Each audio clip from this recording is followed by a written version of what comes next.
గాజాలో పరిస్థితులు పూర్తిగా దిగజారిపోయాయి. ఆ ప్రాంతాన్ని స్వాధీనం చేసుకునే దిశగా ఇజ్రాయెల్ నిరంతరాయంగా దాడులు కొనసాగిస్తూనే ఉంది. ఓవైపు వైమానిక దాడులతో భారీ భవనాలను కూల్చేస్తూ మరోవైపు భూతల దాడులతో కూడా విరుచుకుపడుతోంది.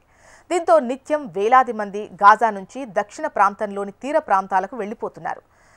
సోమవారం రాత్రి నుంచి మంగళవారం వరకు జరిగిన దాడుల్లో 89 మంది ప్రాణాలు కోల్పోయారు. వీళ్లలో ఒక్క గాజాలోనే ఏకంగా 78 మంది చనిపోయారు. హమాస్ను అణిచివేసే దిశగా ఇజ్రాయెల్ దాడులు చేస్తూనే ఉంది. గాజాలో మొత్తం 3000 మంది వరకు హమాస్ మిలిటెంట్లు ఉన్నట్లు ఇజ్రాయెల్ భావిస్తోంది. వాళ్లను అంతం చేయడాన్నే లక్ష్యంగా పెట్టుకుంది. ఈ క్రమంలోనే భూతల దాడులు ప్రారంభించింది. అంతకుముందు గాజా సిటీని ఖాళీ చేయాలని ఇజ్రాయెల్ రక్షణ దళం ఆదేశాలు జారీ చేసింది. దాదాపు 3.5 లక్షల మంది ఇప్పటికే అక్కడి నుంచి వెళ్లిపోయారు. ఇక సోమవారం ఒక్కరోజే 2,20,000 మంది వెళ్లిపోయారు.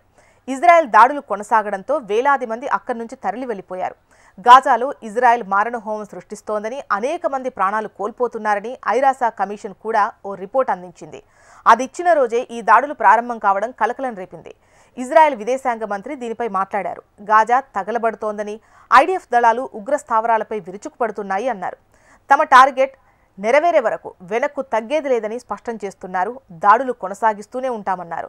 తమ బందీలను రిలీజ్ చేయించేందుకు, హమాస్ను ఓడించేందుకు తీవ్ర స్థాయిలో తాము పోరాటం చేస్తున్నట్టు పేర్కొన్నారు. ఇప్పటికే గాజా నగరం నుంచి తీర ప్రాంతానికి వెళ్లే రోడ్లపై కార్లు, ట్రక్కులతో రద్దీ నెలకొంది.